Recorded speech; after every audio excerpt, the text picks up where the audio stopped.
Rito, yung Ukrainian president na si Zelensky. Well, alam niyo to si Zelensky, may kontrobersiya din dahil gumagamit ko ng pulburon. Kaya pala. Rito? Ganon. Meron ba silang party? Kaya pala. Mas masarap yung pulburon dito sa Ewan ko. Pangalawa, ay alam niyo naman ang Ukraine, no? Diyan po ngayon naglalabanan ang mga puwersa ng Amerika at Russia. Ginamit nilang theater of war. Mukhang ganun din mangyayari sa Pilipinas. So talagang dapat po magpulong. Dahil marami silang commonalities ni Zelensky. Hindi ko lang po alam kung kasama dyan yung alam nyo na, yung paggamit ng, wag na natin banggitin. Pulveron pa Alam natin, more. oo, may party sila. Okay. Pero at saka, kapwa theater of war ang mangyayari sa Pilipinas at the rate we are going pagdating po sa higwan sa China. Ang nakakatawa nga hindi ko maintindihan ngayon kung paano pa talaga magbabago ng posisyon. Alam mo, yung nanood ako ng Al Jazeera, alam mo talaga panuorin niyo po yung Al Jazeera. Yan po ang balanse talagang bibigay ng balita. May isang Malaysian doon, ang sabi niya, hinahanap ko nga yung video wala doon sa website ng Al Jazeera, pero narinig ko yun. Kinahihiya namin ang Pilipinas. Wow. Dahil sa kanyang posisyon. Correct. Sunod-sunuran sa Amerika. Kinahihiya daw ang Pilipinas ng ASEAN dahil tayo lang daw po ang sunod-sunuran sa Amerika. Totoo po yun, ha? Tayo lang talaga ang nagpapautos sa mga Amerikano. Pinagagamit natin ang basa militar at yung aking artikulo po, itong Sabado, tumawag sa akin na napakadaming senador.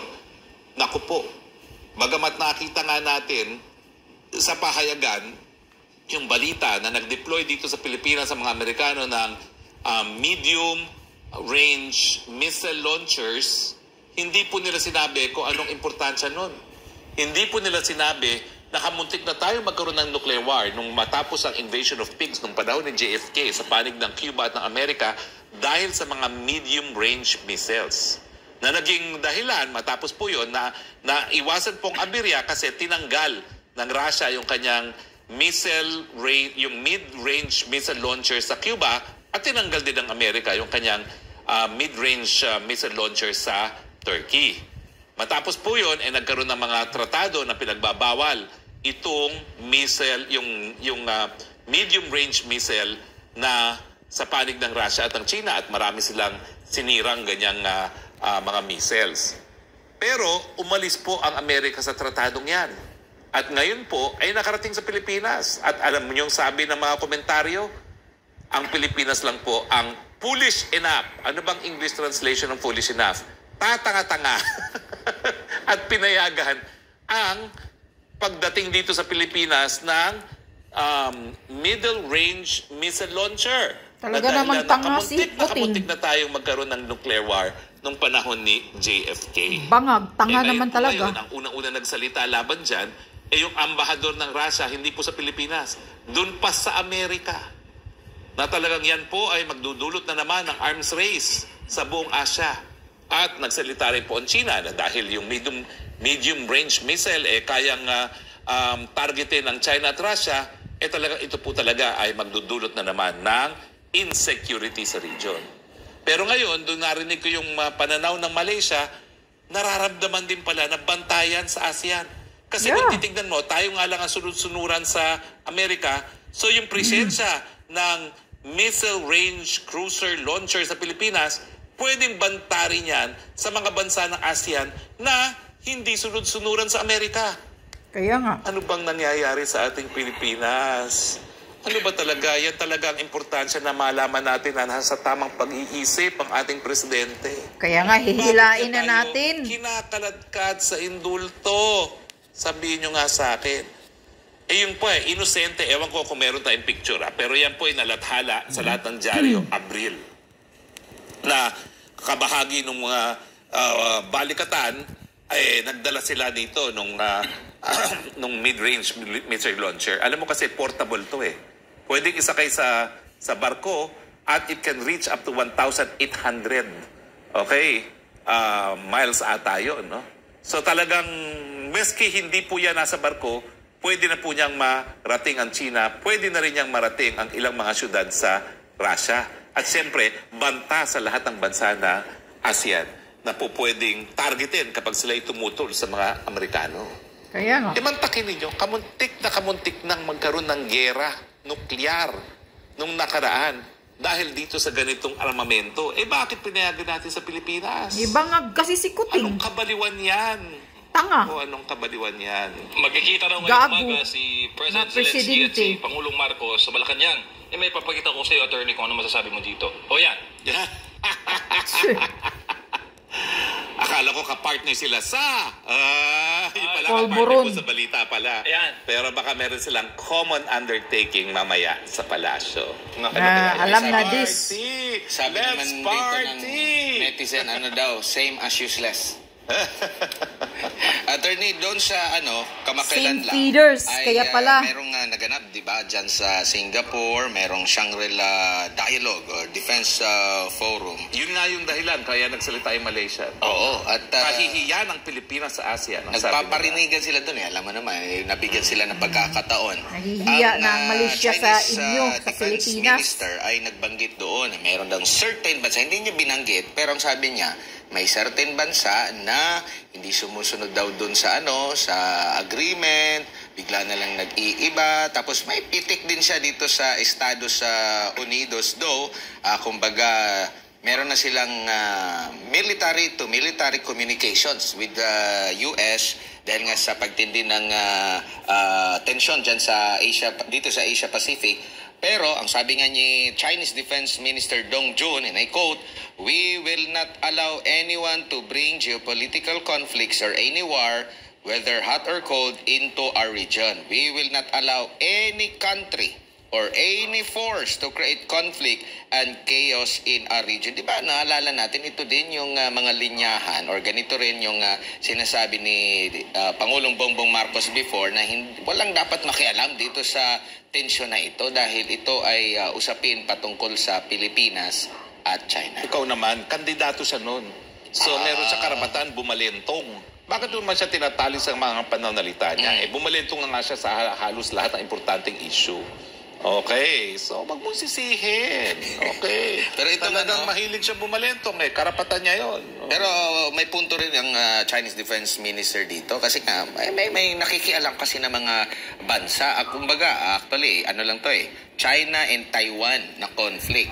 Tapos nakialam itong US. Tapos nasama na dito itong Pilipinas, attorney.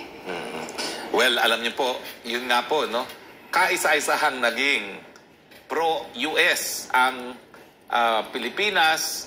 Yan po mensahe nila ng ating Pangulo doon sa Shangri-La Dialogue. No?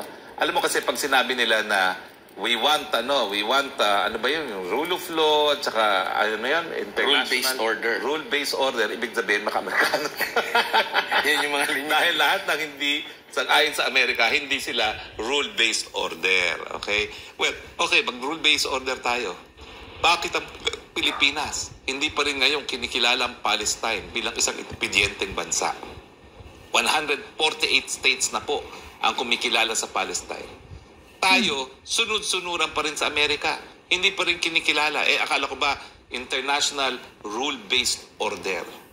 Bakit tayo hindi bumoto doon sa naunang General Assembly Resolution na nagkukondena ng nangyayari sa Gaza Strip? Yan po yung international rules-based order. Di ba? Bakit po? Alam niyo po, ang isang magandang napulot ko doon sa konferensyang na-attenda ko nga dyan sa Kazakhstan, no? Yung Bandung Conference. Maaga pa po, nung dekada 60, nagpahiwatig na po ng kagustuhan ang mga developing countries ng Asia at ng Africa na ayaw na nilang makisali sa hidwaan ng mga superpowers dahil tayo po ay may sariling interes. Kaya nga po kami, hindi po kami pro-China, hindi po kami pro-America, hindi po kami pro-Russia, kami po ay pro-Pilipino. Ang dapat na ating tinataguyod, interes ng Pilipino at ngayon po ang interes ng Pilipino magkaroon ng kapayapaan dahil kapag may kapayapaan, may pag-asa pong maitaas ang antas ng kabuhayan ng lahat dahilan para magkaroon ng mas maraming pagkain sa hapagkainan ng Pilipino. Yan po talaga ang batayan ng panlabas na relasyon. Anong magdudulot na mas maraming pagkain sa hapagkainan? Napakahirap akong intindihin yon.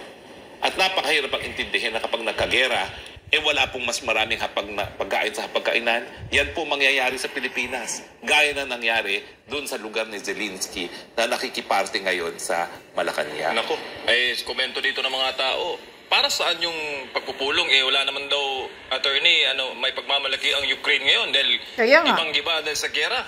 Ito ba bakit nagpunta dito yung si Zelensky na Bold Star?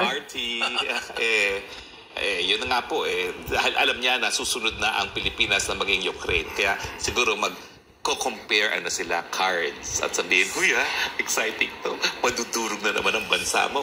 Sinusulsulan niya nga si Kuting. Pangalawa ka lang sa Warsaw na pinakawarak na syudad sa buong daigdig.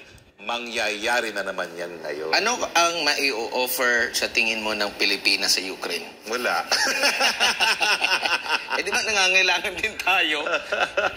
Di ba? Ewan ko ba kung bakit nandyan ngayon si Zelensky other than para mag-party dahil meron silang parehong gusto. Baka mga St. investor. Peter, flock Ewan ko together. pa paano mag-investor doon. Yung Wala ekonomiya kapigyan nila sa kanila.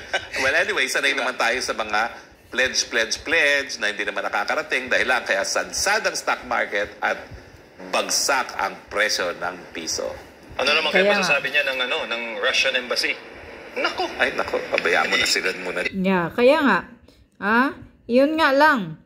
Bakit ano bang pinunta ni Zelensky dito? Na wala namang maitutulong yan sa Pilipinas. Yan lang mga taong bayan, iisipin nyo Bakit andito si Zelensky? Narinig ko yung sinasabi ni Zelensky sa interview. Parang sinusulsulan niya si Bangag. Ang tanga-tanga ng presidente ng Pilipinas na Bangag. Parang sabi ni Zelensky na sila din daw, is willing daw to help. Na mag-protect din daw sila. Na wala daw ibang bansa na makaagaw ng dagat ng Pilipinas. Sabi ni Zelensky. Kaya tutulong daw sila. Tutulong daw sila sa anumang mangyayari dahil wala daw pwedeng makaagaw ng teritoryo ng Pilipinas.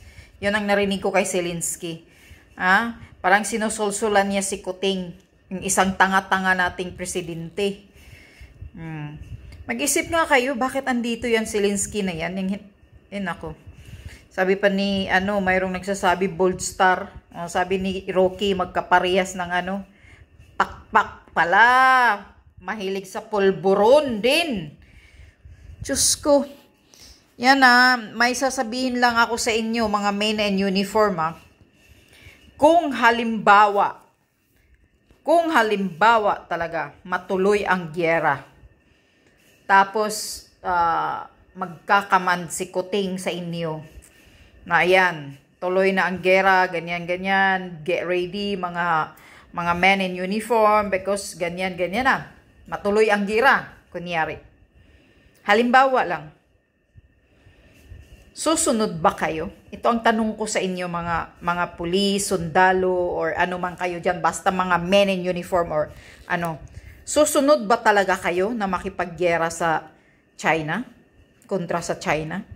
Yan lang ang tanong ko. Kasi para sa akin, sa paningin ko, pag susunod kayo sa mando ni Marcos Jr. Bangag na matuloy ang gera, tapos paghandain kayo talaga kasi magkagera na talaga, mga tanga kayo. Lahat kayo ay mga tanga at mga gago kapag susunod kayo sa mando ni Kuting ng gera. Iisipin ninyo ang mga pamilya ninyo. Huwag kayong susunod sa mando ni Kuting ng bangag na yan na isasalang tayong lahat sa gera. Alam nyo, walang mananalo sa gera. Iisipin ninyo, mga men in uniform, mga anak ninyo, kung anong itsura at kung mabubuhay pa ba kayo pag makipagdigmaan na. Wala na, hindi na kayo mabubuhay. Siguradong patay kayong lahat. Ano ba ang laban natin sa China? Superpower. Ang daming mga ng China. Hindi natin kaya ang China, uy. Mahiya-hiya naman kayo. Huwag kayong magtapang-tapangan. Talagang mga gago at tanga kayo pag sumunod kayo, pag halimbawang magmando itong bangag na gera or ano man, tapos susunod kayo. Sana hindi nyo sundin. Huwag kayong makipaggera. Huwag kayong magtapang-tapangan. Na yung mga, Diyos ko, yung mga armas ninyo parang mga paltik nga lang eh. Kahit nga yung sarili nating problemang mga rebildi, mga NPE, hindi pa nga ninyo na-resolve. 50 years na until now. Natatapos niyo ba ang mga rebildi? Hindi, di ba? Tapos, susunod kayo pag mamanduan kayo ni bangag ng gera? Di katangahan na talaga yan. Talagang mga tanga talaga kayo kung susunod kayo. Yan lang ang masasabi ko. Walang mananalo sa gera at besides, hindi natin kaya talaga ang China. Huwag na lang kayong magpakita ng tapang ninyo dahil kalingking lang kayo. Yan ang katotohanan. Puwera gaba ang Pilipinas. Warak-warak na nga ang economy, bagsak na nga ang share market, bagsak na nga ang piso, tapos makipaggira pa, sa susunod yan, wala nang value ang piso. Wala nang value ang Philippine money. Yan ang tandaan ninyo. Kapag magkagira, ang piso natin wala nang value. Ano kayang itsura ng Diyos ko Lord? Sabagay, bahala kayo dyan. Nasa ibang bansa naman ako. Pero para sa akin, hindi reasonable na makipaggera talaga. Pag magmando si Kuting ng gera, si Kuting ang hilain ninyo. Si Bangag ang hilain ninyo sa Malacanang. Siya ang isusulong nyo sa gira pag una. Siya munang mauna doon. Kung gusto niyan, hinapaalim. Ay nako. Wala talagang alam, walang kaalam-alam yan. Magkaparihas pala sila ni Zelensky. Mga undergrad. Sabi pa nga daw nila, bold star daw yan si Zelensky. Sabi ngayon ni Harry Roque, magkaparehas pala ng pulburunik. Mga pulburunik na leader. Party to the max yan sa Malacanang pala ngayon. Pilang hiya talagang gobyernong ito. Winawaldas talaga ang pera ng mga Pilipino. Kapal ng mukha. Kailan nyo pa kaya hihilain yung hinayupak na bangag na yan? Nakakasawa na talaga.